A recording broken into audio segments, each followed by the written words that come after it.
Come on then, let's talk about the balance patch. This is for January 13th as well. This is the preview. Don't worry, this is not in the game just yet, so you have some time to brace for impact. And wow, we have got some pretty spicy stuff here. Some kind of general reworks to a couple of classes, looking a bit at Fresh Air, Elementalist, bit of Weaver Spear fans are going to be happy.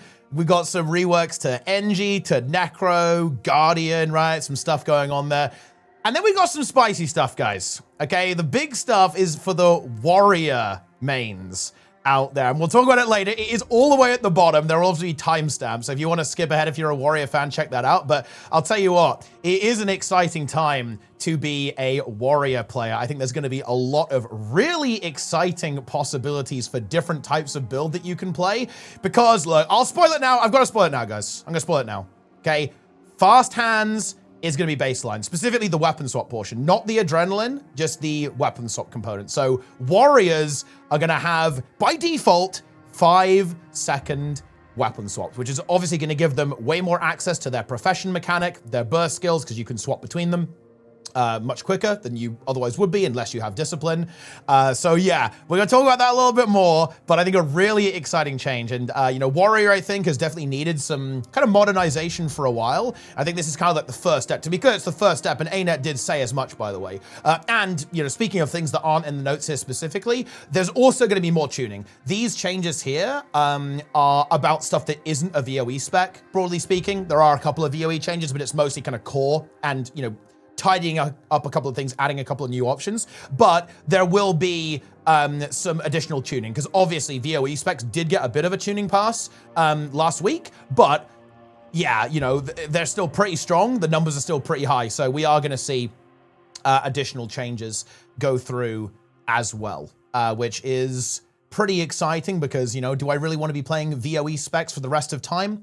Not sure I do, to be honest, but anyway, let's get down to also, yeah, ooh, yeah, very ominous change here, guys. Like, what could this be? This is an omen of something later in the patch, perhaps Heal Chrono getting a little bit of a bop, but, well, anyway, so first up, we have a general change, and you might think, what on earth is going on here? So minimum defiance damage has been reduced from 100 to 25. So, recap, there's a mechanic in the game that if you do, let's say, a half-second stun, it doesn't do 50 defiance damage, it does 100. That was the minimum defiance damage, was 100 from a CC. So even like a 0.1 second stun would do 100 defiance bar. That's going down to 25, and this is fully granular. So in other words, a 0.25 second stun is 25, half second 50, etc., etc. Like, that's the granularity.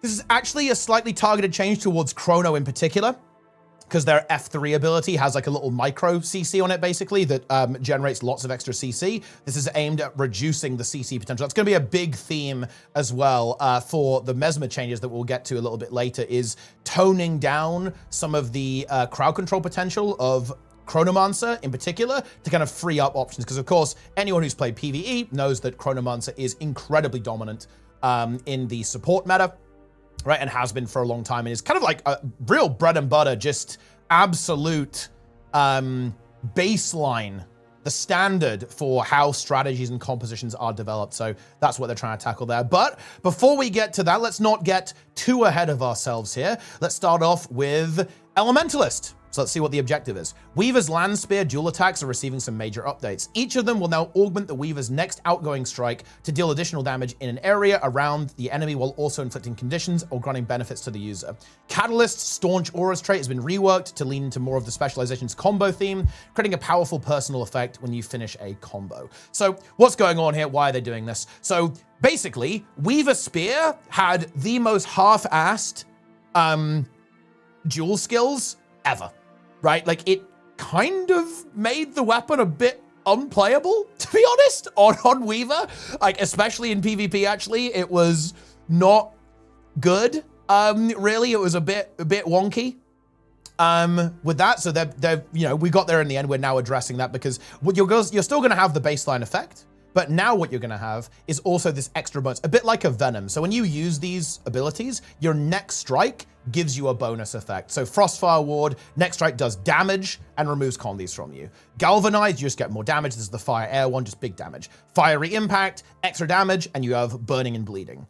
Elutriate, you have extra damage and you get chill and vulnerability. Soothing Burst, you get damage and you get some self-healing. So you can see the theme here, right? You get like some damage, it's all AoE by the way, and then you get some kind of extra effect, either conditions or some kind of self-benefit here. And then Shailstorm, your next strike deals additional damage and affects blind and cripple. So these are good skills, by the way, actually. These are actually good abilities. It's going to give you some self-peel. Let's say if you're playing a PvP build, right, you're going to be able to do a bit more damage and get a bit of AoE pressure off this, and also some sustain. You're going to be able to, you know, heal yourself. You're going to remove condies. You can blind, all that kind of good stuff. I think this is good. I actually think this is a pretty interesting idea.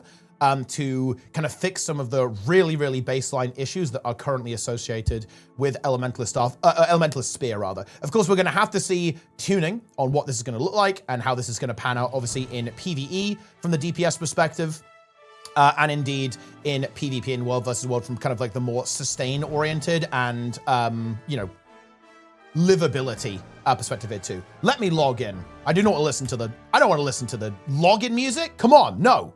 And up here in core Elementalist land, we also have Ether Renewal. You get Endurance each pulse, and Inscription and Bountiful Power have been changed. Inscription is the glyph trait in air, and you basically, they've kind of like reverted it and added bonuses. It used to give resistance when you use a glyph. Now you get a boon when you use a glyph, depending on what element you used it in, and you get resistance when you're attuning to air. And of course, that's got big implications with, let's say, Evoker, right, which has access to very quickly getting back into air, or indeed with the Fresh Air trait as well. This is pretty exciting, I think, because Fresh Air Ellie is a build that I feel like has really fallen off. To be honest, like that has really, really not worked out super well.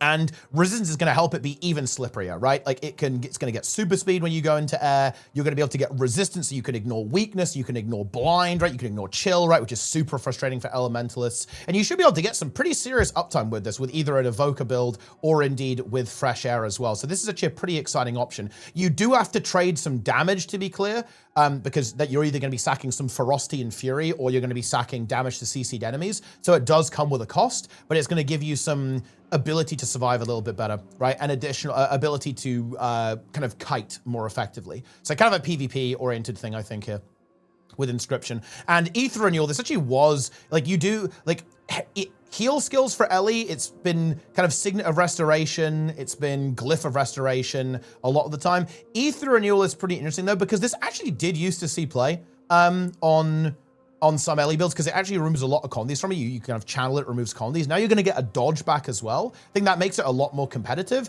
Of course, it is a channel ability, so you can be CC'd out of it, which is obviously really, really brutal if that happens. But again, maybe you have Arcane Shield, maybe you have some stability, so you can kind of cover that, so you can get that off, and then you get a dodge back as well.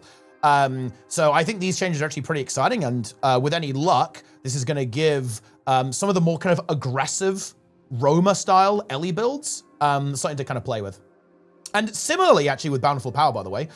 So gain charges when you switch attunements, and at 5 charges, you gain quickness and increased strike damage. Very similar to the Engineer trait Kinetic Battery. And of course, again, think about this. Fresh Air, Evoker. You can swap attunement a lot, right? You're going to be able to go back into your attunement very, very quickly. You're going to be able to build this up and then spend it getting that burst damage. Maybe that compensates for the damage that you lost with Inscription. Now, you do have to trade this for Evasive Arcana, and that's obviously a very powerful ability. It gives you that cleanse, it gives you the AoE blind, it gives you a blast finisher, so it's a relatively expensive trade. And of course, the other one would also be Arcane Lightning, which is also seeing a lot of play right now, the other Arcane Grandmaster, because that also gives you really powerful effects and just kind of in general improves your Arcane. Wait, actually, I need to check. Is it called Arcane Lightning anymore? I know what it does, but I can't remember if they renamed it, because they actually changed this quite a bit. Okay, no, it is still called Arcane Lightning. But yeah, it's the one that looks like tentacles, and it gives your arcane skills bonus effects. Because arcane skills in PvP, they are seeing a good amount of play, right? And they are powerful, especially when you have those additional effects kind of attached to them. And of course, you get the extra ferocity from Arcane Lightning. So I think it makes the Arcane GMs pretty competitive overall, and you're going to play them on different builds. Like, you know, for example, maybe Evasive Arcana kind of ends up more on Catalyst and Weaver, and then Bountiful Power and Arcane Lightning are on the more aggressive Roma style builds, you know, your Evokers and your Weavers and stuff like that. So I think this is pretty cool. I actually like these changes. I think there's a lot of potential for some of these more aggressive Elementalist builds with this set of changes. So these are actually cool. Same with the spear changes too. Like spear also a weapon that I think has been a bit underutilized. And obviously in PvE, Bountiful Power does see some play as well. And well, we have to see the numbers, right? Like I don't have a problem with this change as well. And if anything, it makes it a bit more dynamic, right? And that's a theme. Like one of the things that the devs said here was they don't really want very passive Grandmaster traits. They want them to be a bit more interactive, and that is a theme of this patch, actually, which I personally really like. You know, Bountiful Power, very strong trait, does see play in PvE for throughput purposes, but it's pretty boring. You know, you commit a Grandmaster trait and you just get, 2% damage per boon. Don't get me wrong, very strong, but not very exciting. So obviously, I think a better design overall. You know, because think about this in PvE, right? It's like, you're going to want to do a rotation such that you get the damage bonus when you're lining up your burst, right? And that's something to think about, a little mini game that you're going to be playing. So you attune, get that damage bonus and unleash a big burst. So I think much more interactive, pretty exciting. In my mind there. And a couple of buffs to Condi Weaver as well, which is a build that is completely vanished into thin air in PvP. And I'm not sure if it's coming back just yet, especially with how strong VOE specs are right now. But I think the design philosophy over here is good in general, just making the damage output of some of the water spells better, giving it more evasion as well with Riptide, better kiting potential with Twist of Fate, which is also going to help Fresh Air potentially as well with the additional super speed uptime. And Pyro Vortex, which is a key damage ability.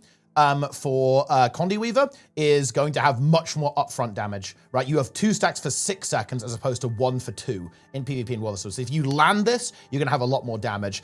Is Condi Weaver coming back? I'm not sure about that one, guys. But you know, it is one of those builds that I almost have fond memories of, right? Look, I'm an HOT and POF PvPer, right? I've got some kind of fond memories of, you know, your Condi Berserkers, right? Oof, don't remind me. Yeah, your Power Heralds, which you see a bit with Conduit these days, right? With your Spellbreaker, like that type of stuff. Core Ranger on the side node. Yeah, Condi Weaver, not that Water Weaver crap. Condi Weaver on the side node, right? The Sage build. Stuff like that. So I think anything that moves us back in that direction, I think is going to be pretty cool overall. And yeah, it's nice to see this, that, you know, we've had some time to do this. Is this like super impactful right now? Not sure about that, but we shall see. Also, I believe, this isn't in the notes, but I believe the cooldown reduction here on Riptide also happened to Earth 2 as well, which is the evasion. So both of the evasion skills on Sword, I believe, are coming down to 15 seconds. So this is actually, yeah, there's one thing missing here if I'm not mistaken. And then finally, and this is actually an exciting change, by the way, Staunch Auras. This trait has been reworked and renamed to Elemental Synergy. This is the Catalyst Grandmaster. Gain an additional bonus when finishing a combo based on your current attunement. This bonus can trigger once per attunement per interval. This is a really big design shift, and it's very, very healthy. This trait is the one that gives you stability on Aura right now, but it's been an incredibly problematic trait. And essentially, Catalyst, in PvP in particular, got nerfed for the sins of this trait so many times. Absolutely torn to shreds because of this trait, pretty much. And the fact that it's getting a redesign, I think, gives a lot of room to bring Catalyst back into the meta, again, in that side node position. You know, the hammer build or whatever, right, it's going to go to right now. So in fire, you're going to gain might. Water, you're going to get a self-heal. Air, you're going to get endurance, which is nifty. And the stability is now on Earth, much healthier, right? Like, it's not all the time. It's going to be whenever you combo, you're going to get this effect, right? So any combo finisher, you can blast, you can leap, you can whirl, whatever, you're going to get a bonus. Really cool design. I like that. Very like Evasive Arcana, which is also really exciting, I think. And again, Evasive Arcana is going to give you some potential to even activate that combo, right? If you have in Earth, right? You get a blast finish when you dodge. And that will then give you stability, which is kind of cool, right? So yeah, I really like this. And I think, again, this removes a pretty toxic piece of design from Catalyst and gives the devs a lot more room to make it stronger. Obviously, nothing else really happening to Catalyst here in particular. But now that Staunch Auras is in a healthier spot, I think there's a lot more potential to kind of bring it back into the mix. And yeah, there you go. Engineer, that's it for Ellie, by the way. Engineer coming up next. And look, I'm going to say it, guys, Engineers are kind of feasting, man. Like, this is, well, the only thing is if you liked equal and opposite reaction. So if you like to be a full self booner, I do have some bad news for you. You're gonna have to take Alchemy now, which is actually a bit unfortunate, to be honest, because that's kind of expensive. That you basically got a 6 sustain trait, basically, and that also gave you quickness. for free almost, right? Like in, you know, in firearms, right? Which is obviously a really aggressive trait line. Unfortunately, you can't do that anymore. So unlucky, slightly unfortunate for some of the solo builds. But everything else, we are just feasting. Box of Nails always immobilizes on the first pulse. Pry Bar is 3 targets now as well, both on the toolkit. Net Shot's going faster. Overcharge Shot going faster. Backpack Regenerator, you just get a free blast finisher when you use your heal. Really cool trait, love that actually. Because again, NG is a class that loves its combos. You know, you've got your mortar kit, right? You've got your healing turret that loves to blast, right? And you're gonna get a free blast basically there with that as well. Really cool. With that one, HGH, now you give Fury. This is kind of aimed at some of the kind of support builds, right? Because support NG doesn't actually have the best Fury application, and this is aimed to kind of address that by putting some Fury on your elixirs, which of course does include Elixir Gun, by the way, guys, remember that. Because, you know, Super Elixir is an elixir and it does interact with HGH. Chain Reactivity. This is a bit of a weird trait. I feel like it didn't really come into its own that much, but basically this is when you, the third trigger of Chain Reactivity is now going to give AoE barrier. So Chain Reactivity is Leap or Blast, you get barrier, right? And then third, every 3 times you do that, you're going to give AoE. So it's basically a bit of AoE barrier support. I think, again, kind of aimed at PvE and support engineer builds. So you now have the ability to kind of go, oh, okay, I've done 2 blast finishes. My next one's going to give an AoE barrier, kind of a little mini game to play around. Personally, I think that type of design is pretty fun. Optimize activation. This is just quality of life.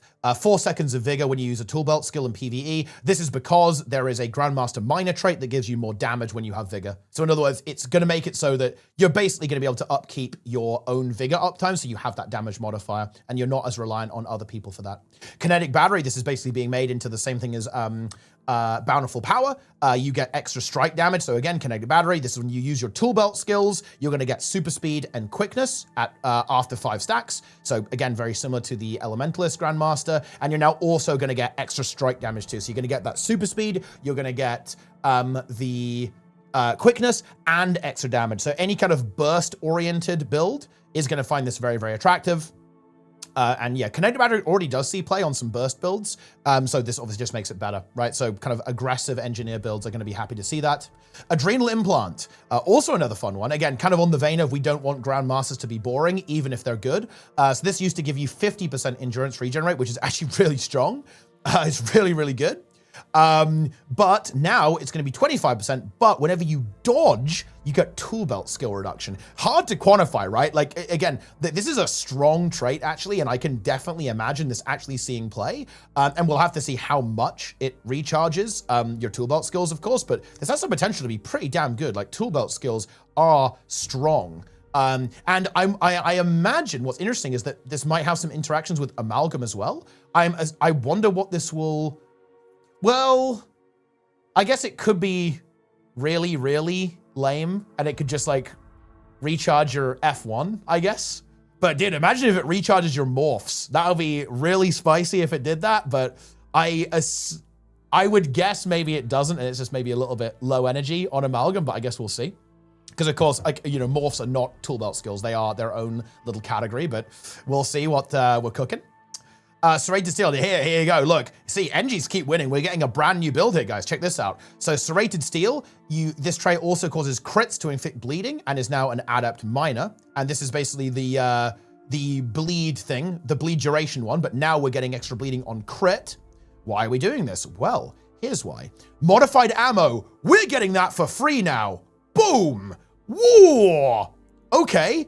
So we get modified ammo for free in farms, which is sick. This is whenever for every condi on the enemy, you get more damage, which is amazing. Obviously, like when you're in PvE, you very often are fighting a boss that has all the condis, so you're getting a crazy amount of damage mods. That's now free, which is also nice, by the way, for any kind of hybrid build in competitive, right? Because modified ammo, not always what you want to go for in those types of situations. But now if you're a hybrid build, right, you're going to be able to just get that extra power damage for free. If you have the firearms trait line. And Sharpshooter is now getting shoved into modified ammunition, and this one is Bleed Furno.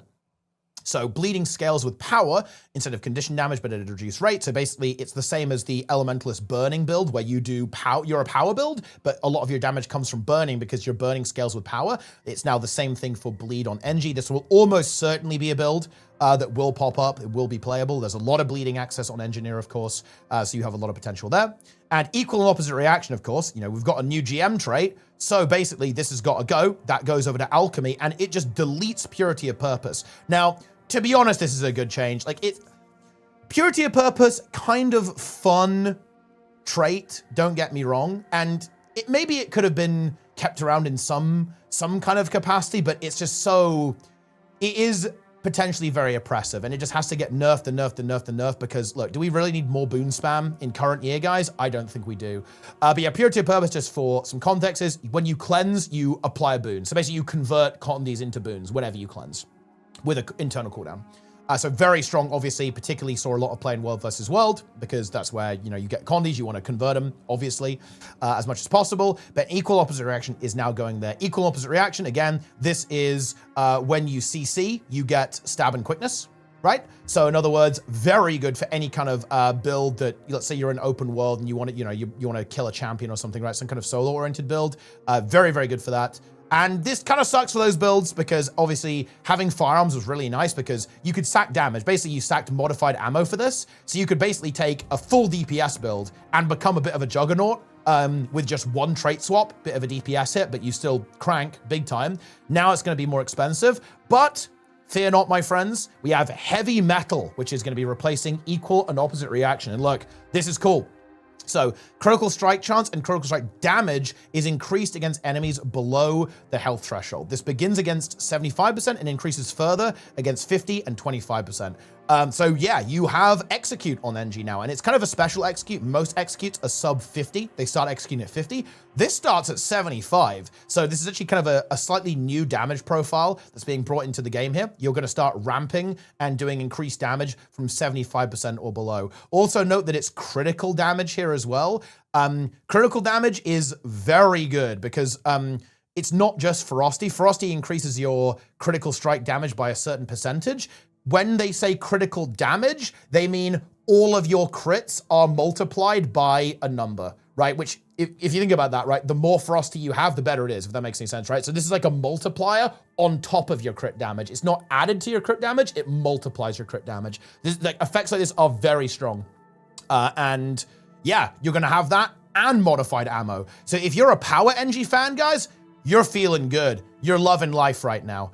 Because you're gonna have modified ammo for free, and you're gonna have heavy metal at the same time for a bit of execute. And honestly, I like execute. Execute stuff, in my opinion, is fun. We love that, in my mind.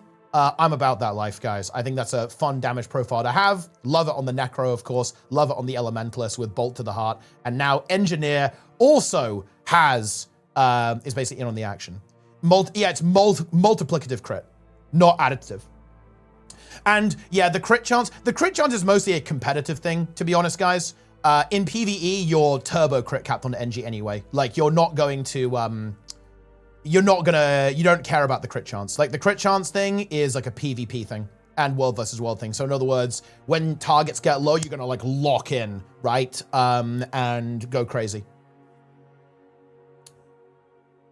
So that is that for NG. I think some pretty cool changes, actually, overall. So a little bit of help for support engineers, some kind of buffs in general to rifle and toolkit and backpack regenerator, and then some fun stuff happening in firearms there with some pretty spicy trait changes, and of course, Bleed Furno, brand new build. Cool. Cool. Next up, it's Guardian. Not a lot going on here, to be honest, for our Guardians. Basically just a bit of a rework to Zeal, and actually some buffs to Core Guard and DH. So Virtue of Courage, this is the Core Guard F3, and Shield of Courage, that's the Dragon Hunter F3. These are now stun breaks. Nice. I mean, we love to see that, don't we? You know, just kind of basically modernizing, to be frank. You know, like, the game has moved on. It turns out that having one of your profession mechanics be given Aegis, right? Like every 30 seconds or whatever. That doesn't cut it in current year. And having that as a stun break is big, by the way. Like, in PvE, you might not be super excited by that, but I'll tell you what, this is actually really nice in PvP. For Core Guard and indeed for Dragon Hunter. Having a stun break baked into your kit is so nice, especially because these are relatively short cooldown as well. And of course, they have additional effects. You have the blocking effect of Shield of Courage and Virtue of Courage. I can't talk about balance right now, guys, because VOE is just crazy. Like, you're never playing... You're not playing any guard spec except Luminary right now in PvP, so... We've got to wait until we see the tuning to see if Core Guard and DH could come back, but right now it's just not even close, right? Like, you know, VOE is completely crazy, so we can't really talk about balance just yet because of how good Luminary is. Like, Luminary is so good in PvP. Listen, guys, if you're a Guardian player, you got to log on a Luminary, yeah? It's absolutely wild. But anyway, let's see what happened to Zeal. A couple of cool changes here. First one is one that's been a long time coming, actually. So Zealot's Resolution, this trait right now, when you get hit below 50%, you get a Symbol of Wrath, right? Which is just, like, really, in current year? Now, it's when you strike someone or a target, probably under 50%, I would imagine. So it's kind of like a, oh, we got them low, boom, get that symbol going down.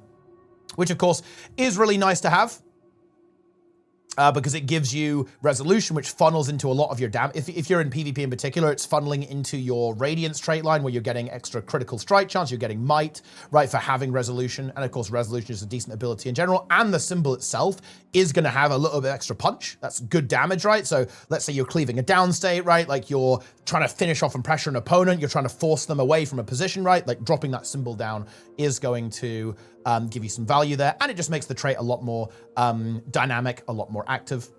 Symbolic Avenger. So again, kind of this theme here of we don't want GMs to be very passive. So Symbolic Avenger, this is the one where when you do damage with a symbol, right, you get a damage mod. That's just now, boom.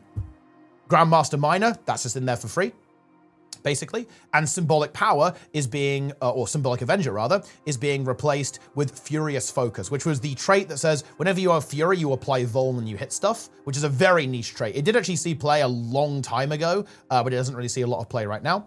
This trait has moved to the Grandmaster tier slot, previously occupied by Symbolic Avenger, and has been reworked. It now increases the player's strike damage and movement speed while under the effects of Fury, and creates a lesser symbol of blades when activating the first virtue skill. So basically you get a Fury symbol, that's the Sword F2, or Sword 2 skill rather, whenever you hit your F1.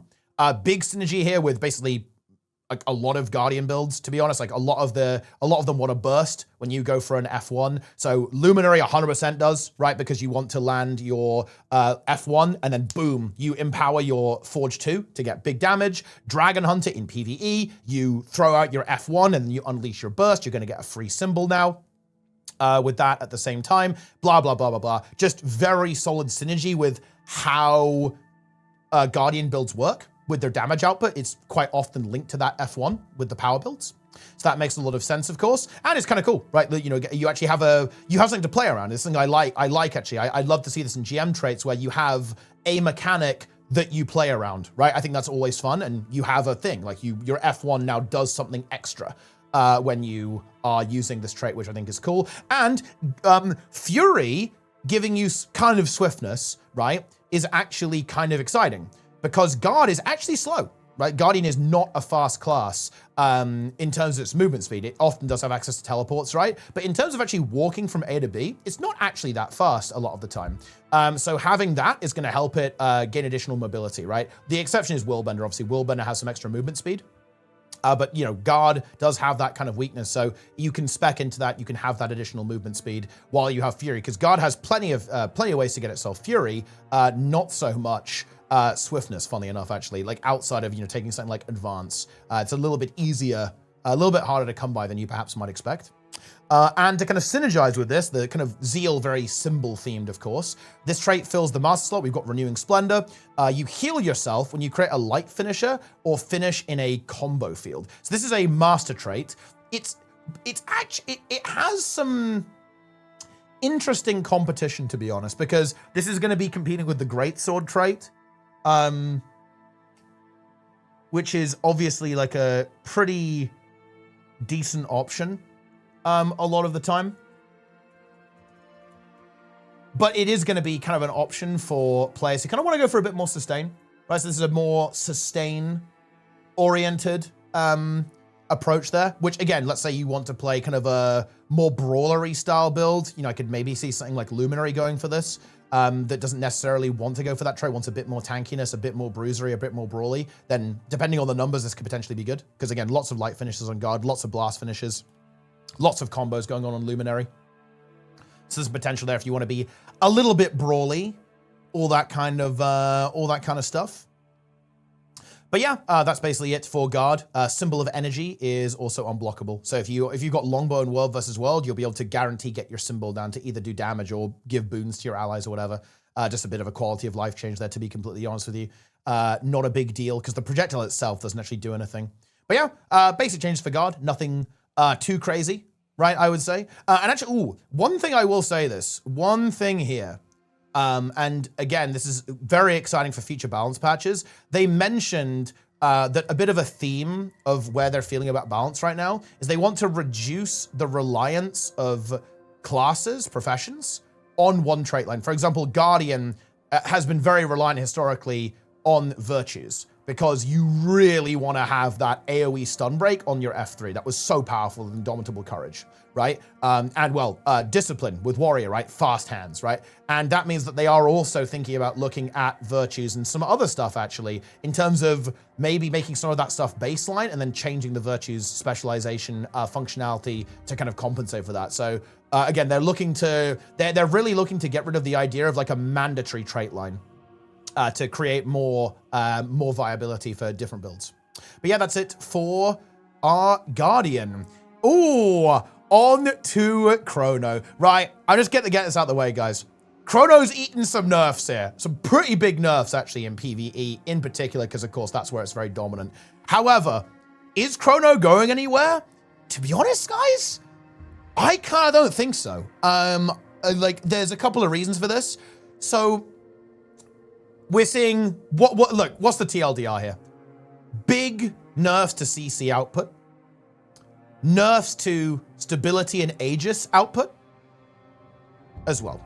Those are like the two big things that are going on in PvE, and healing output nerfs too with Illusionary Inspiration. However, it's very difficult to nerf this build because Improved Alacrity is really good, and so is Continuum Shift. These are very, very good spells, and a lot of the power is on core Mesmer. For example, a lot of strategies and some of the hardest content in Guild Wars 2, let's say Ceres, for example, it's quite oriented around Mesmer's capabilities. It's oriented around Portal, right? And that sort of stuff, like allowing you to handle mechanics more efficiently. The stability application of Chronomancer is spectacular, allowing you to do really well on, let's say, Greer, let's say Ura, right? And that is the strength of Chronomancer. So there are some other issues here. And don't get me wrong, I do like the idea. I think these nerfs are good, right? They're very much deserved. Signet of Humility, this is Moa, less CC, nearly halving the CC, but you got a lower cooldown. And that means that it's basically less nerfed on other specs here, because the thing about Signet of Humility, you would CS it, right? You continuum shift it and you double it, and that's 1200 CC. And we haven't even talked about modifiers yet and all the other stuff you do in continuum shift. So crazy good on Chrono. So what this is trying to do here is nerf it, but make it, make the nerf like less impactful, right? Essentially on other Mesmer specs. Phantasmal Sharpshooter, this is the Rifle Phantasm, again, more CC. That's going down to 2-1 in PvE only. Mental Collapse, Stun Duration 3-2 in PvE only. Illusionary Inspiration, 10% heal modifier getting chopped in PvE in World versus World, and 10-5% in PvP. Well of Precognition, one of the most godlike abilities in the game. Cooldown doubled, 30 seconds to 60 seconds. In PvE only. Well of Senility, another key CC ability. Daze duration 3-2 seconds in PvE only. Gravity Well, chrono-specific CC ability, 3-2. Knockdown duration, so again, less CC. Kind of across the board. Now, it's not all bad though, nobody panic. Improved Alacrity is actually baseline now. Like, I thought they were deleting this. I actually got baited because I read this, and this trait has been improved and replaced by Time Bomb. I thought they actually kind of nuked Chrono, because in my opinion, removing improved alacrity would actually be a fairly significant nerf to Chrono, because it would actually it would touch what makes Chrono so amazing in PvE, is the fact that it empowers the utility of Mesmer to the nth degree. That improved alacrity giving you that huge cooldown reduction, so you can use your portals more, you can use your stability more, you can use your Aegis more, you can use your rifle abilities more. Like, the force multiplier of this trait really cannot be overstated. And I got baited. I thought it was gone. I was like, oh my god, they nuked Mesmer, guys, oh my, whoa! But they didn't. It has instead been combined with Time Marches On, which, by the way, also, this is not super relevant in PvE, to be honest. It's not irrelevant, but it doesn't give you reduced duration of movement impairing effects. That is actually, in my opinion, quite relevant in PvP and World versus World. That type of effect is really nice to have. It's going to reduce your, reduce your chill, immobilize, and cripple. It's really nice to be able to just have inherently reduced your duration on that. You still have the movement speed, I imagine, on Time Marches On, but that basically you've traded away that movement impairing reduction in order to have improved alacrity baseline. Instead of improved alacrity, we kind of have a bit of a rework to how power builds work, essentially, because they've always been a bit wonky on Chronomancer, because danger time is kind of weird, right? Like critical strike damage against targets with slow. Now it's inverted, right? You apply slow and you get a bonus, right? You get like a buff that gives you crit damage. Way less annoying to play around, way less comp dependent. Love it. And Time Bomb for improved alacrity here. Enemies struck by Time Sink are affixed with a Time Bomb. Time Bombs increase your strike damage dealt to the target and explode when they expire. So it's a little bit like the Pulmonary Impact on Daredevil, right? So this is when you get them with a Time Sink, that's your F3. You get them with a Time Bomb, and that is, of course, AoE, so you can like AoE Time Bomb people, which, if you think about it, it's kind of spicy, right? Because let's say you hit 5 people with a Time Bomb and they all stay stacked. Everyone's going to Time Bomb, so there could be, look, I'll tell you what. One of you lot needs to make a funny montage of this. I think there is some very high meme potential, I think, with this. We absolutely love to see that with improved alacrity. But basically, we've just rejiggled stuff to make it a little bit healthier in terms of design and make the build like a little bit less comp dependent, which we like to see. But kind of back to the real meat of this here. Chrono is tough to deal with. I do think this is moving in the right direction, and it's actually going to be really difficult. I'm going to go rambling here. Listen, guys, buckle up. This is going to be like a 5-hour video. But what's really interesting is that even if this does change the metagame on a theoretical level, everyone plays around Chrono, and Chrono is still probably going to be like the easiest way to solve mechanics, because that's really what you want in a healer. Healers in Guild Wars 2, what you want is a thing that does all the mechanics for you and makes it so your DPS players can ooga booga DPS rotation on the boss. And Chrono is just so good at that. The healing nerf is relevant, but here's the thing, like, Chrono's healing, it's got nothing on Druid, right? Like, the thing is, Druid is the green number god in Guild Wars 2, but the thing is, there aren't that many situations where you really need crazy green number throughput. Like, you're much better off to have a really high utility, really high boon throughput, particularly the really important utility boons, the stability and the Aegis, which is kind of where Druid is a little bit tricky. Right? It doesn't quite have that same level of mechanics. It does have the CC now. Like, Druid is going to be a monster in terms of CC, but Chrono won't be a complete slacker either. It's not like, there's no CC available on Chrono. It's still going to have some of the better CC, 100%.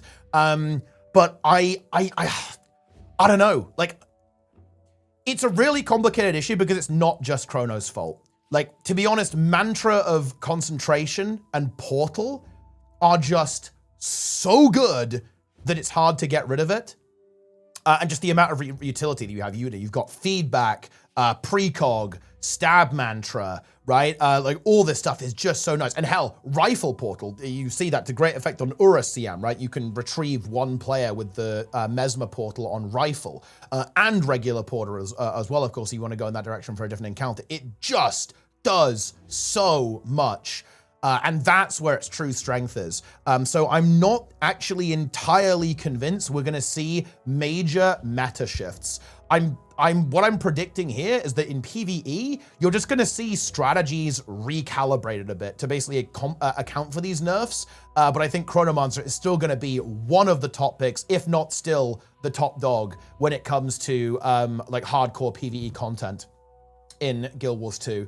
Like, because it's just so powerful. I think there's some potential, though, to maybe reduce the number of Mesmers that you end up playing. And encounter design does kind of funnel into this as well. If you make an encounter where Portal doesn't do anything, I think that really opens things up, especially with how strong Paragon is as a support in PvE right now, and stuff like Luminary also kind of rising as well. There are actually other really good options. When it comes to Aegis and stability, stuff like Luminary and Firebrand are absolutely insane. When it comes to pure gamut of boons, that's where stuff like Paragon is pretty incredible right now. You know, Barrier, you want Spectre or Scourge, right? Like, oh, and Troubadour as well actually has excellent healing throughput. Like, if you think about the healing throughput of Troubadour compared to Chrono, it's kind of crazy. Same with honestly basically every other healer. Like, Chrono is not the sickest healer in the universe, but it is the best healer for turning bosses into DPS golems. So there is that. The other stuff here as well is Illusionary Inspiration. It is getting nerfed in World versus World and PvP as well. I think kind of to tone down Troubadour a bit, to be honest, because like the healing throughput on Troubadour is pretty wild right now as well. So just kind of bear that in mind too. That's like the other reason that that's coming into the mix. But overall, I think very positive changes, actually. Like, I think it's not healthy when one build is as dominant as support Chronomancer in PvE. And that's clearly what they're trying to tackle here. Like, there might be some stuff that needs to be done, if that's adding similar utility to Portal in other places, if that's looking at improved alacrity, so it becomes more about Mesmer and less about Chrono, which, if you think about it, is a lot more acceptable, right? Because let's say you're doing Ceres, right?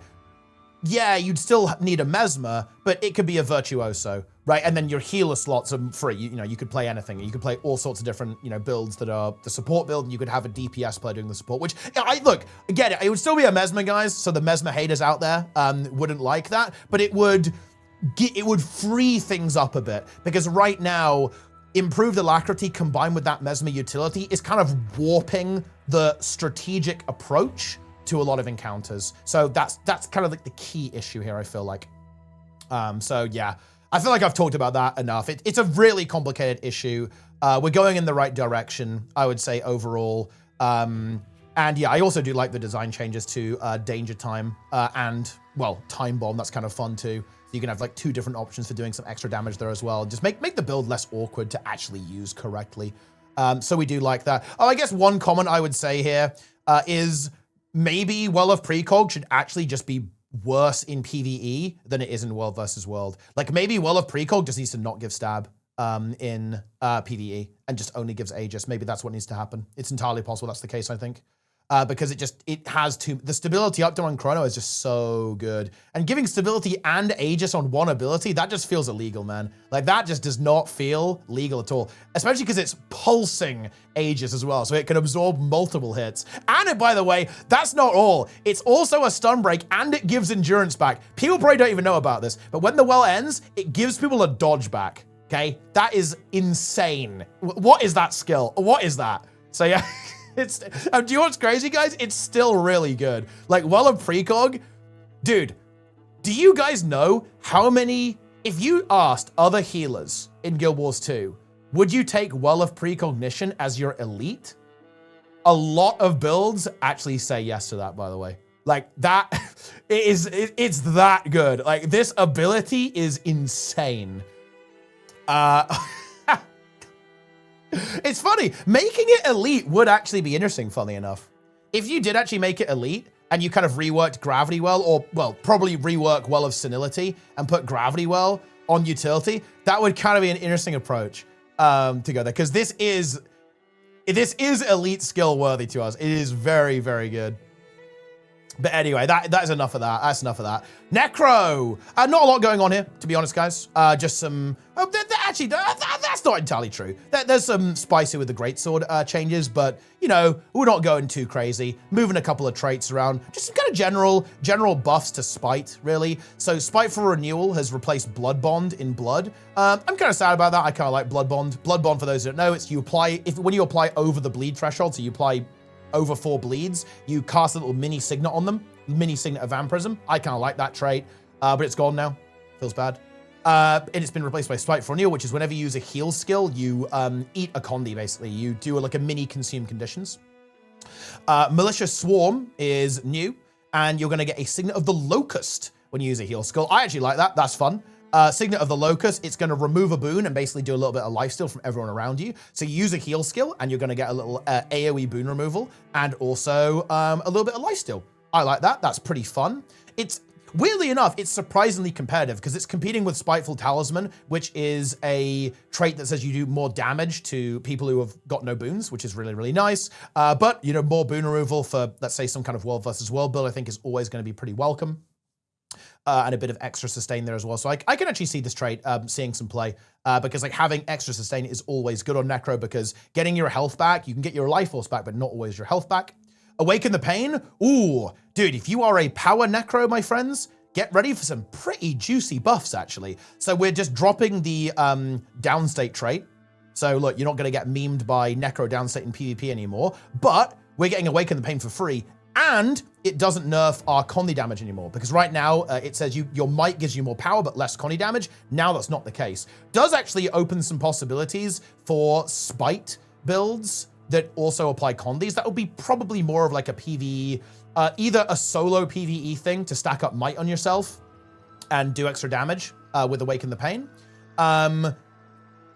or PvP. But still pretty cool to have that possibility. You're not as locked into power with the Spite trait line, which I think is rather cool. But we're now getting another trait for free. Look at this, guys. This trait fills the Master slot, Spiteful Fortitude. Gain Vitality based on your power. Gain Life Force when you strike an enemy below 50% health. Now, depending on the internal cooldown, I think this almost like makes you an unkillable god in PvE. Especially on a power Reaper build, because this is going to refill your Shroud quite a bit, and you've got lifesteal from being a Reaper as well, so you've just inherently got some sustain there, but also on Ritualist as well. It's going to give you like almost infinite life force in the execute phase, so you're gonna be super tanky, and you just get free vitality. And by the way, vitality is special because Necro is actually basically the only class in the game that scales directly with vitality, because more vitality means you have a higher base life force pool. And remember, all of your life force generators are percentage based, right? So the more vitality you have, the more numerical life force you generate. And think about it. Life force is health in a way, so it's directly translating to more self-healing, basically. With this, and you're just getting that for free, basically, right? You just have that for free. The other traits are not going to be crazy DPS increases, really. Like, you know, there's like, what is this? It's competing with a free Spinal Shivers, right? And the Signet trait, which, don't get me wrong, like, you know, you could take the Signet trait. Hey, maybe you can take Malicious Swarm and the Signet trait as well, and then you'll kind of get a little bit of extra. There'll probably be some synergy there that I think could definitely see some play in competitive modes where you want that additional power, the additional boon removal on some of your Signets potentially. I've got a soft spot for Signet Necro. Look, I'm going to show my age here, guys. This is a self-report, and I admit that. But one of my favorite builds to play in PvP was Condi Reaper with Signets. Can you guys believe that was a meta build? You play like Signet of Vampirism, Signet of the Locust, and Plague Signet with the Signet trait, which gave you boon pressure on your Signets, right? And of course, that was AoE on Signets of Suffering. It was a Grandmaster trait in Spite back in the day. Very, very powerful. Very, very good. But kind of a build that is no more, to be completely honest with you. But anyway, maybe now it will be. Maybe it will be back with the Malicious Swarm synergy in Spite. But anyway, and yeah, actually, we did actually get a very interesting confirmation here, by the way. Roy confirmed that the Locust is the most spiteful insect. He knows that, by the way, because he is actually a proud subscriber to Bugs Monthly. Ask him about that the next time you encounter Roy. So yep, that's kind of some, you know, bit of jiggling around here in the spite trait line. So yeah, if you're a power ritualist, power reaper, good job, I guess. You got buffed. Enjoy. And yeah, I think this actually will potentially also help out necro builds in PvP as well, because spite, it's like so aggressive. It's hard to take, you know, it's hard to actually play spite seriously, if that makes any sense, in PvP, because it's just too squishy, right? You just can't live. And a trait that directly attempts to assist that, and it's still going to give you that very high damage output that Spite can bring to the table, is potentially exciting. Some kind of power ritualist build. Again, Spite Reaper, it's honestly a bit of a fan favorite. It's a fun build to play, but goodness me, if the enemy team like realizes you exist, you just flop over. So there is that. And speaking of Spite Reaper and PvP, Dread also getting a bit of a change here. So this gives, basically this says whenever you fear, you're going to get boons. So quickness and fury. Now you're going to get a strike damage buff as well. So you're going to get quickness, fury, and more damage at the same time, right? So super burst oriented build, super nuke build. Again, this obviously, I think this is going to be a buff from the perspective of a lot of builds that would use this trait. The only downside is we're not getting the recharge reduction on Shroud 3, which I think is going to suck for Reaper in particular, because you could basically, you know, get a lot of Shroud 3s out if you're like farming enemies. But bear in mind, when you have an effect that activates on kill, that's something we call like a win more. That's like a win more mechanic. And in general, you would rather have a win mechanic, which is exactly what Dread is changing into. Because now Dread is going to give you the ability to get that kill by giving you additional damage when you actually unleash fear on your opponents. Also, incidentally, really fun for any kind of like open world build where you want to give yourself quickness, because you can just give yourself fury and quickness, which is super nice, actually. Although, to be fair, I feel like every build can give itself quickness now with either the Relic of the Pirate Queen or just it has quickness. Like Reaper is not a build that struggles with that much, but hey, Fury's nice, I guess. And to top it all off, guys, a little bit of a Greatsword rework, actually. So Death Spiral doesn't give you Life Force anymore, which initially sounds bad, but nobody panic. We'll talk about that later. It's now Lifesteal as well. So you get Lifesteal when you hit stuff, and the power coefficient has gone down a little bit, unlucky, but the Aftercast is going down too. The power coefficient is because obviously it's kind of accounting for the life force, right? Or the lifesteal. And the aftercast is going down. It's a very long aftercast, so you're actually going to notice that quite a bit. I think it's going to make Greatsword feel quite a bit smoother. And also, this, dude, every power necro build is actually wild. Like, power necro has so much sustain now, because Spear, boom, mega lifesteal. Greatsword, now going to have mega lifesteal as well. So we're loving it. There. And of course, Reaper itself has a bunch of lifesteal. Ritualist has self-healing. So does Harbinger. So every necro build is like very, very tanky at this stage. So yep, but no life force feels kind of bad. Well, good news. Nightfall is also getting reworked quite a bit. So now you only get convert boons into condis and blind on the initial strike. So you do like an initial swipe, right? And then you put down a little puddle. A little field on the ground, and it pulses. It was also weird. It pulsed every 2 seconds, not every 1 second, like most pulsing AoEs. That's now changed. It's pulsing every 1 second, so it does damage quite a bit faster, actually. And it gives you protection when you cast it, and you get life force while you're standing in it. That's really fun, right? So you put your Nightfall down, and you're going to get life force. Interestingly enough, by the way, this actually helps. There's a fun interaction. It's actually going to help any build that uses Greatsword in PvP quite a bit. Because one of the worst things about Greatsword, and actually one of the things that Necro struggles with in PvP, is how do you get life force before you're in combat? Because your life force is your sustain, right? So if you go into a fight with no life force, you're in trouble because you've got, you know, you just don't have durability. What this means is you're gonna be able to plonk this down before a fight, or, you know, when the match is starting in PvP, and get yourself some life force.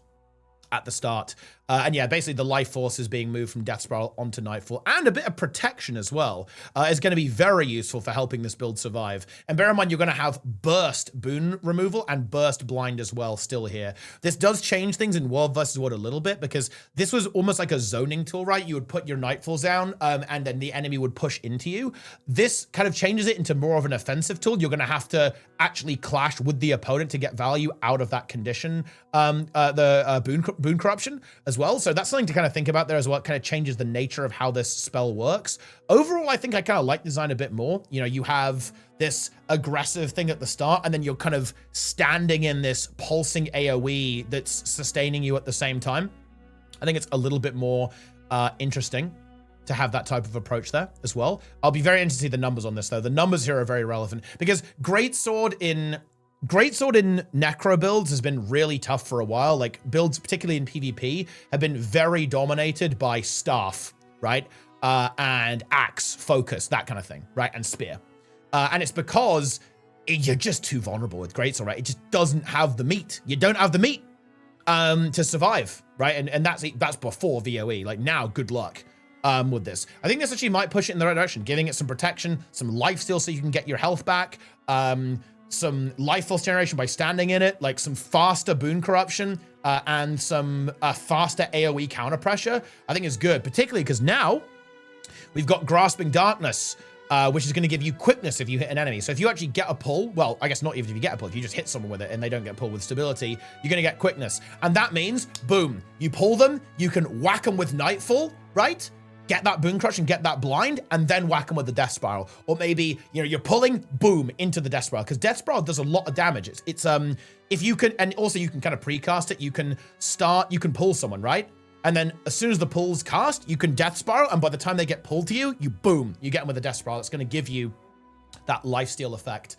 And because the aftercast is faster, then you can do something else as well. So I think there's a lot of combo setup here with Grasping Darkness, which I think is pretty cool. So I'd say a fairly nifty overall rework there to some of Greatsword's abilities. And hey, look, we'll take a bit of free sustain on Spite. We don't complain about that, guys. And maybe some Signets kind of pop back into the mix there. Signet trait maybe becomes a bit more attractive because you don't have to sack Awaken the Pain for it.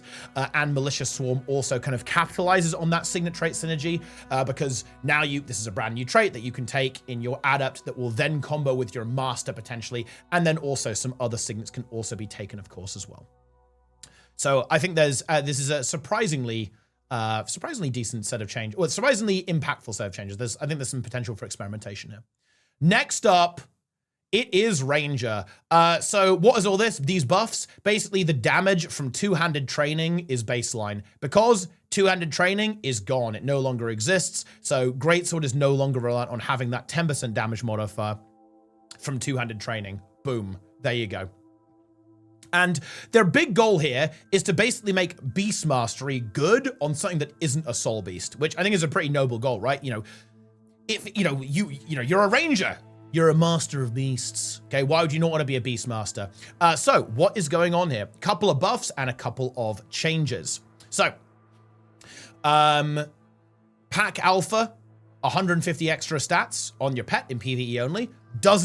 Okay. We got to talk about the wording here a little bit. The same kind of change here on Loud Whistle. Increase the strike damage bonus from 10 to 15% in PvE only. This increase does not apply to Merge Soul Beast. To be clear, that means only the buff here. So in other words, Pack Alpha is still 150 if you're a Soul Beast. It's not 0.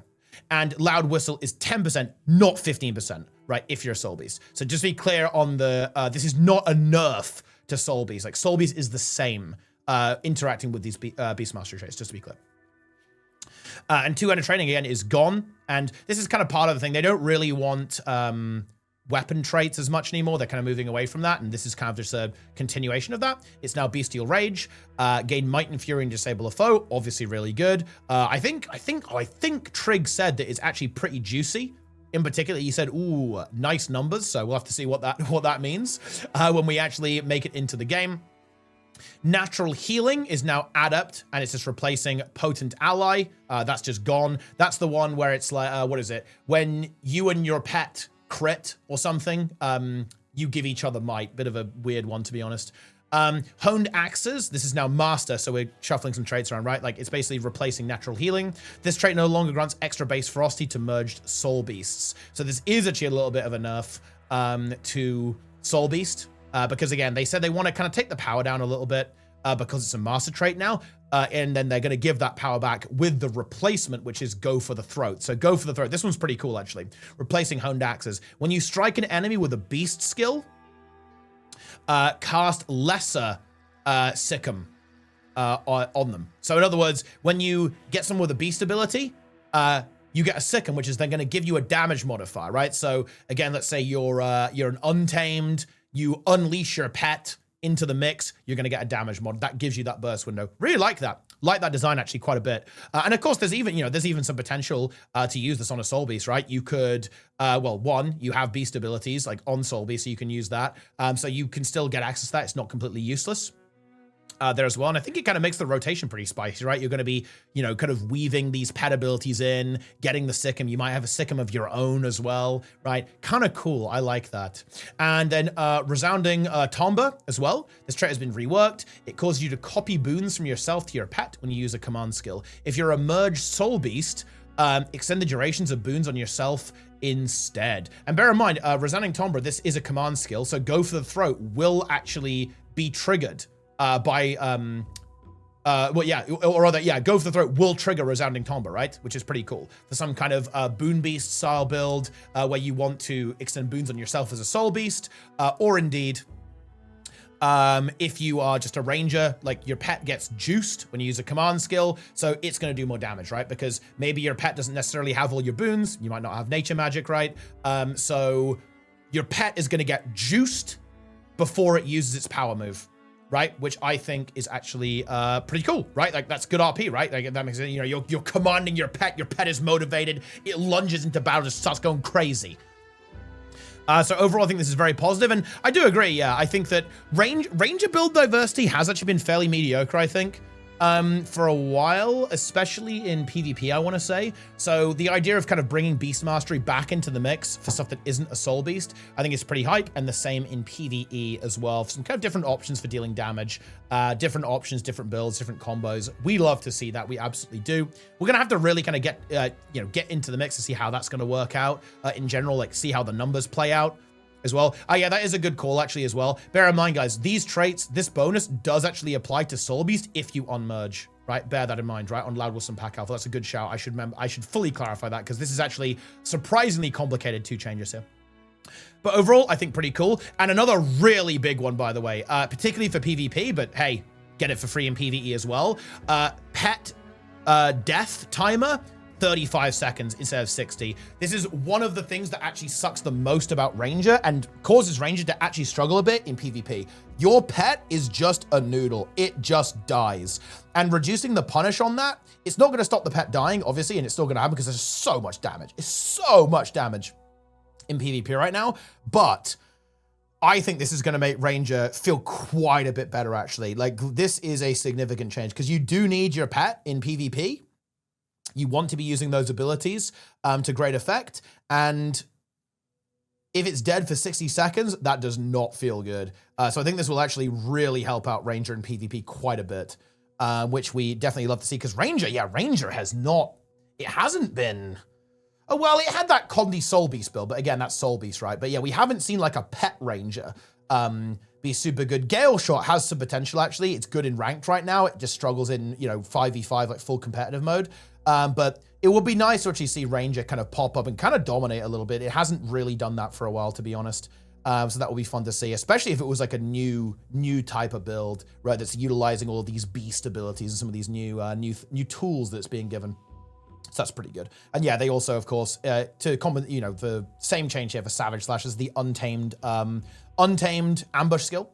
Just giving it that 10% extra damage modifier, right? Because of two-handed training being deleted from existence. Which, of course, bear in mind, guys, if you don't have Beast Mastery, this is just a flat buff to all greatsword using builds. Just kind of keep that in mind as well. All right. Next up is Rev. And what are these abilities, guys? Are these new abilities? They're underwater. Look, guys. Look at this, guys. We're getting the spear, we're getting the underwater stuff being updated to work with legendary entity stance. So there you go, I guess. Look, underwater enjoyers, rejoice. Let's go on to the real stuff. So, what is going on here?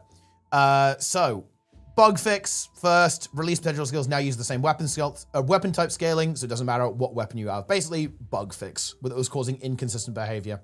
And the big thing that they're going for here is, and I'm not sure about this because I don't know. Like I almost want to kind of ask the chat here, ask the comments how we feel about this.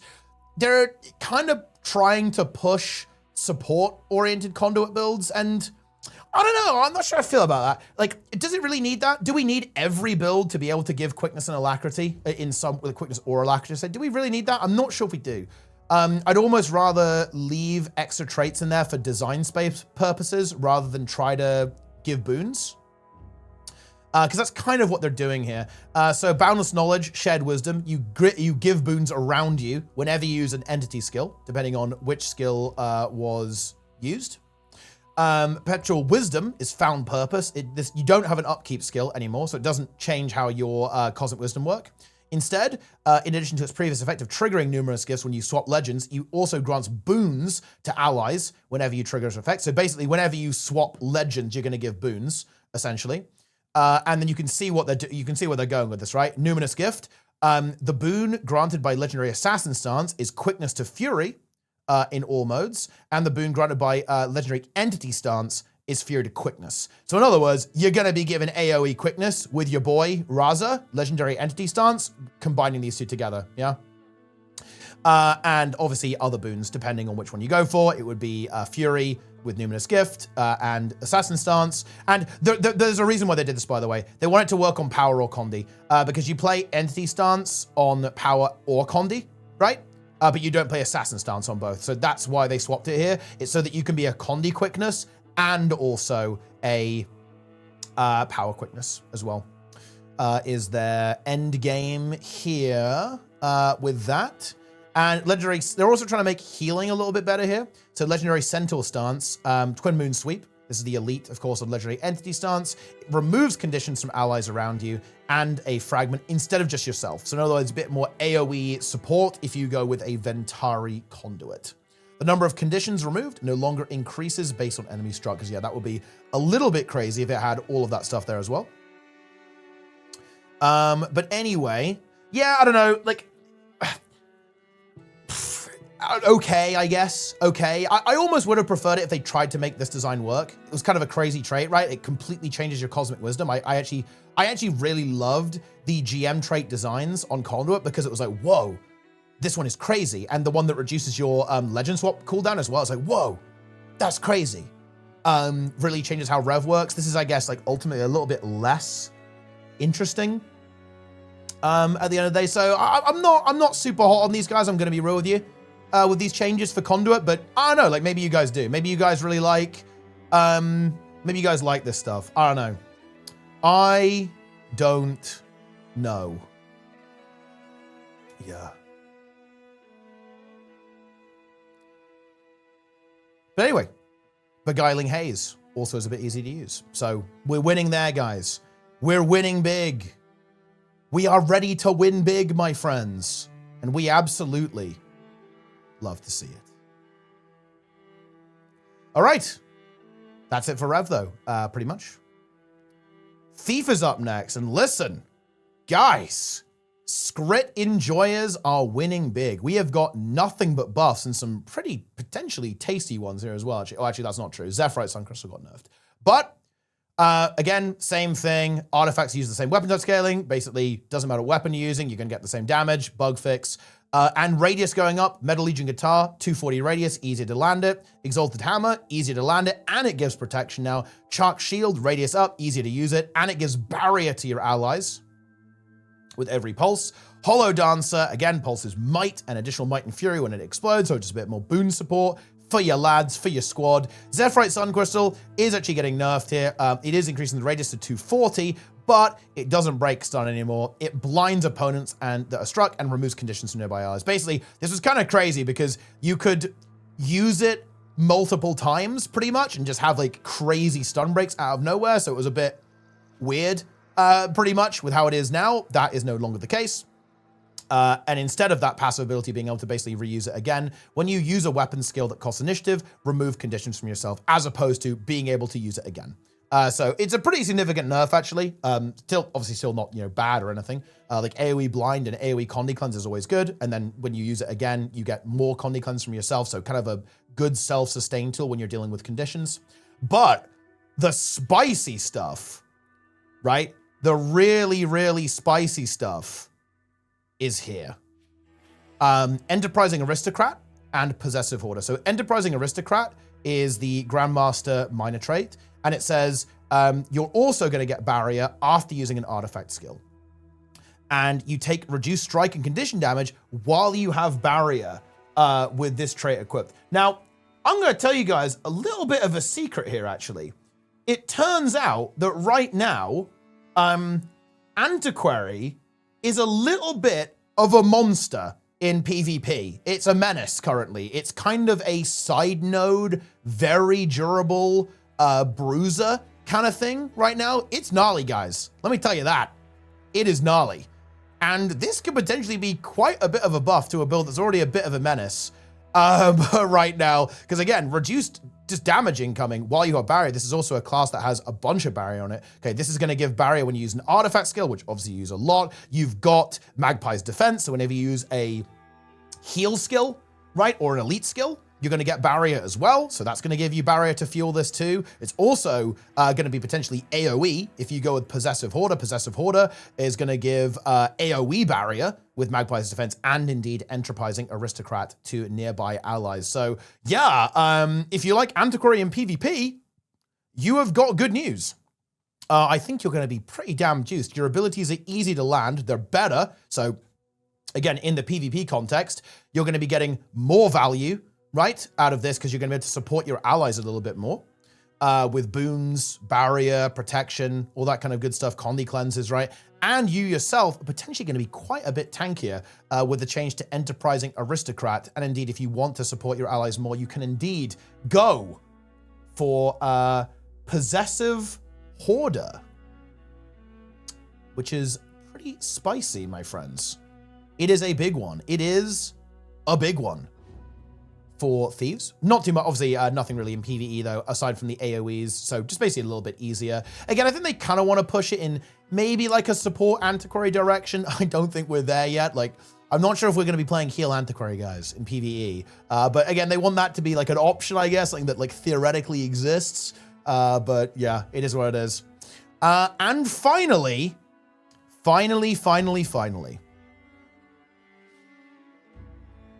it is the big one, the one that you have perhaps been waiting for, the change that I think warrior mains have been clamoring for quite some time now. Fast Hands has historically been a trait at the core of many warrior builds. Warrior was overly reliant on taking the discipline specialization to gain access to this, stifling other options. Warriors will now have a reduced weapon swap cooldown as a profession feature, no longer gated behind a trait. Staff has been a go-to, we're in trouble, has been a go-to weapon for all warriors in competitive modes, despite being intended as a support weapon, featuring multiple movement skills, healing, and a block. This weapon provided too much self-defense. The blocking skill Bullet Catcher is being removed while we increase defensive options for warriors outside of staff. And yeah, they're mostly talking about Berserker and Spellbreaker, but let's kind of just go through the stuff here. So, number one, warriors will always have a 5-second weapon swap cooldown. Now, bear in mind, Discipline still does something. You still get the burst cooldown reduction, and you still get the adrenaline on weapon swap from Fast Hands. And by the way, that is relevant because this change, I think, is insane. It gives so many build options in every game mode to Warrior. Really exciting. This is so exciting. I think Warrior has honestly needed a modernization pass for a while, and it's really struggled. Again, it struggles with two things, I feel like. One, being locked into Discipline, which limits its build options. And two, I think Adrenaline economy can be a bit tricky sometimes. And yeah, this is a potential issue with this, is that Discipline has some sick traits in it. One, Warrior Sprint. You can break out of Immobilize all the time, which is insane, obviously, and it gives you some inherent movement speed, which is obviously great. You have Burst Mastery, which really helps you with your Adrenaline economy. Same with Fast Hands. We've seen ArenaNet try to address this because Paragon basically has Adrenaline on weapon swap baked in. So that means you kind of have that support in there. But I think and it's so hard to predict this because there's so many crazy things can go on. Like we can be playing in PvP, we can be playing Strength, Defense, Spellbreaker, which I think is really exciting for that potential. Because again, you really want Strength to do damage, but you didn't have to sustain it. You needed Discipline, but now we've got that potential. So I think really hype if you want to be like a side note of DPS Spellbreaker, really good. But again, we do see I kind of wish we hadn't seen these nerfs because these nerfs are kind of brutal, by the way, guys. Like Linebreaker, this is Staff 3, no Aegis in PvP and World War, so still get the prop, but no Aegis. And Bullet Catcher, this is the block on Staff 5. That's just gone and replaced entirely by Defiant Roar, which is the flip skill. So basically, it's not a flip skill anymore, you just have Defiant Roar. This is kind of brutal. I actually don't think this is that brutal for the DPS-oriented builds. I think there's actually a lot of potential for those. Utilizing the lack of discipline being required in the future, especially with a couple of the other changes that we're going to see here. But the worrying thing is actually for support. Like, this is going to be tough for support warrior, I think, in PvP, because if you're a support, you get focused quite a bit. And I feel like you just need some kind of block. You need some kind of defense. You know, Mesmer has its distortion. Ellie has obsidian flesh. Right? You have Guardian with a renewed focus, right? And all the blocks it can bring to the table. Like it's tough to live, I feel like. And maybe there's something going on here that you can cook up. There's going to be some kind of way to survive.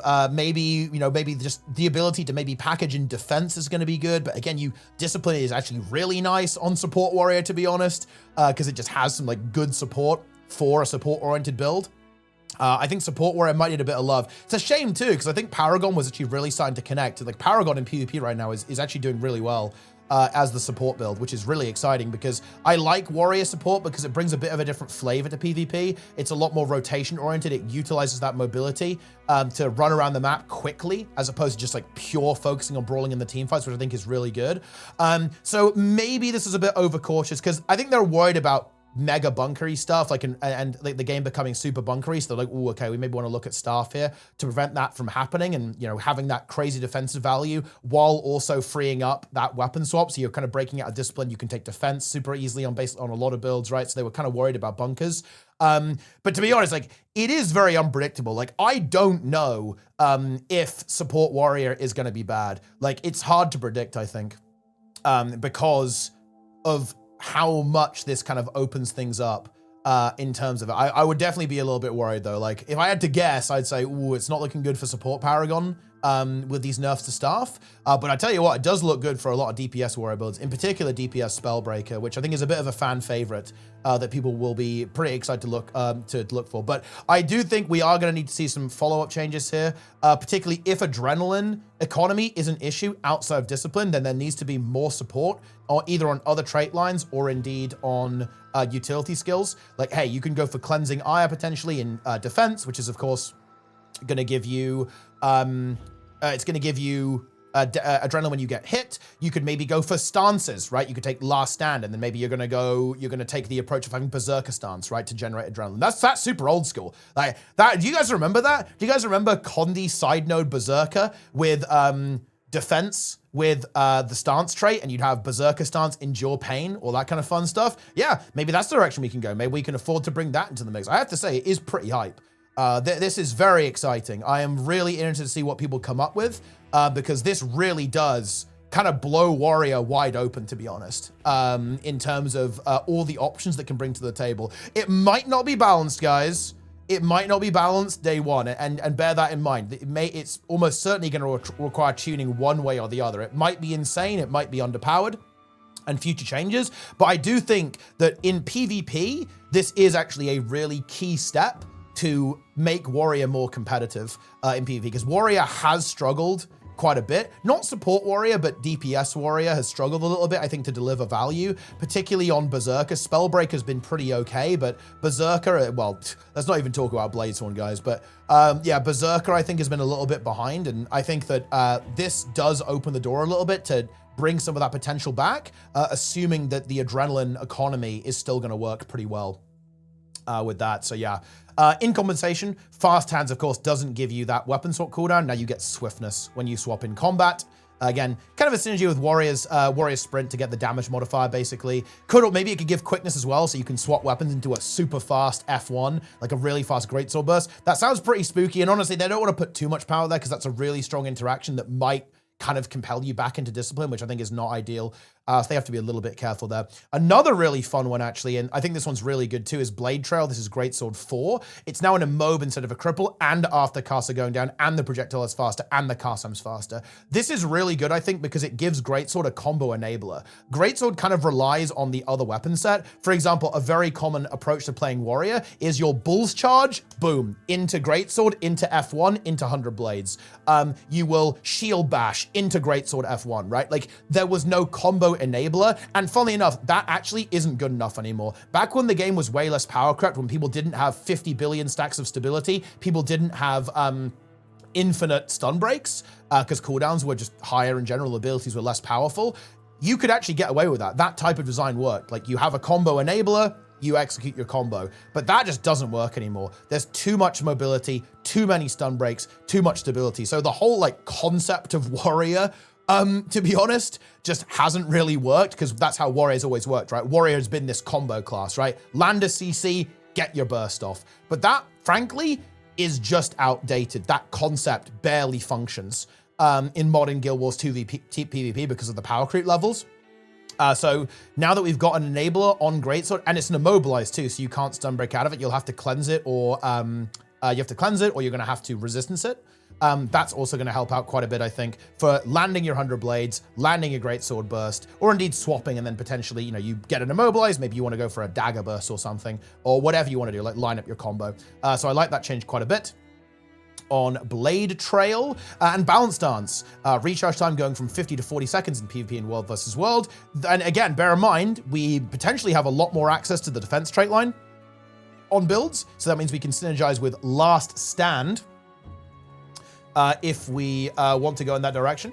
For that, and Balance Stance, again, is a very good ability. It gives you stability. And of course, this is a nifty one. You're immune to critical hits while you're in Balance Stance. So it's actually a pretty damn potent ability, of course. So do bear that in mind, guys. Do bear that in mind. Yeah. So that will be a pretty potent defensive tool for any kind of warrior build that wants to be a bit more defensive. And Berserker and Spellbreaker also have some defensive buffs to kind of compensate for the lack of Bullet Catcher on Staff. Because Staff really was a crazy weapon. You basically used it on more or less every warrior build because it was all you needed to kite and sustain. And I think ArenaNet want to move you away from that. They want to basically not force you into Staff as much and kind of give you more defensive potential, like either, again, by having the defense trait line and also in your elite specialization, or indeed your core utility skills with Balance Stance. So Savage Instinct, this is when you go in Berserk, you don't take any damage, 1.25 seconds in PvP only, Dead or Alive, base healing going up here, Eternal Champion, stability duration going up. They can honestly be, I feel like they could be a bit more generous with that, if I'm being honest, in PvP. But still, some buffs there to Berserker, and the same thing for Spellbreaker. Featherfoot Grace, I feel like this is one of the abilities that is one of the least played abilities ever. This is like Stun Break, and it gives you, what is it, Super Speed and Resistance, I think? Yes. Now it's also going to give you Protection as well, so you're going to have some good damage resilience there on that one. And Slow Counter and Revenge Counter have actually been reworked. So Slow Counter, Full Counter is going to give you Resistance, and Revenge Counter is Resolute Counter. Full Counter heals and removes conditions from you. So this was a really weird ability. It copied conditions off you, so it didn't remove them from you, it just put them on people around you. At the same time. Now it's just going to be a full-on heal and, of course, a Condi Cleanse. And again, the thought process here is, well, okay, well, if you're a little bit less reliant on Magebane Tether, maybe you can actually get your sustain from Revenge Counter and then play more aggressively elsewhere. Like that's essentially the thought process here. With this. It does have stiff competition because, again, Magebane Tether is really good. And Slow Counter, this is a bit tricky because, bear in mind, if you take Slow Counter, you can't take Loss Aversion, which is the whenever you remove a boon, you gain Adrenaline. And again, I do have my concerns with Warrior's Adrenaline economy without Discipline with these changes because, again, let's say you want to take Strength, you want to take Defense on a DPS Spellbreaker build. Well, you've got to kind of replace that Adrenaline somewhere else. If that's going to be stances, if that's going to be traits and so on. So I think that's something that needs to be kind of kept an eye on here as well. The Berserker changes here as well. I feel like these are pretty inconsequential, if I'm going to be honest. Like, is this really going to help Berserker survive that much?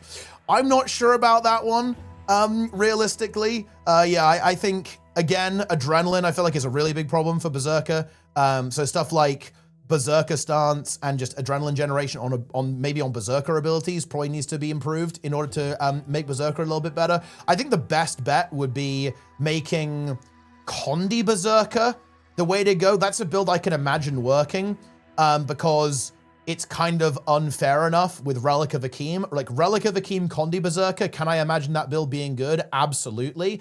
If it had enough fuel, if it had the ability to survive and do damage at the same time, then I think that build could be good, but I'm not sure if it's really going to be there yet necessarily. But overall, and you know what, I will say it, guys. Okay, I'm going to stick up for the warrior mains, my based warrior kings. I maybe would have liked to seen a little bit less caution here. Like warrior has not been busted in PvP for a while. I think it deserves its chance, like especially on the support. I'm a little bit sad actually that support warrior is kind of caught in the crossfire here. Really, it's kind of paying the price because I actually do think that Spellbreaker, like basically spear DPS Spellbreaker with strength and defense, that's going to be a pretty hype build. If you're a warrior main, you should be excited about that build in PvP, I think.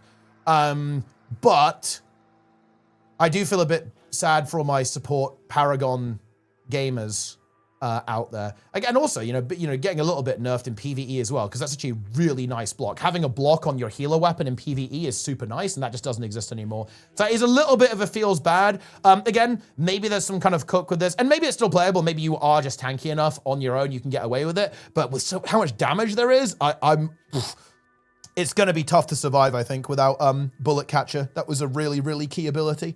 So we'll have to see if there's going to be any other iteration on these changes. And maybe there's some cooking. There's some builds that can be developed that might help you out there. But yeah, I think we want to see more direction towards Condi Berserker coming back as a side noter in PvP. Spellbreaker should be pretty exciting there. But in general, I do think we need to be careful about adrenaline economy because discipline was a really important part, well, still is a really important part of that for Warrior.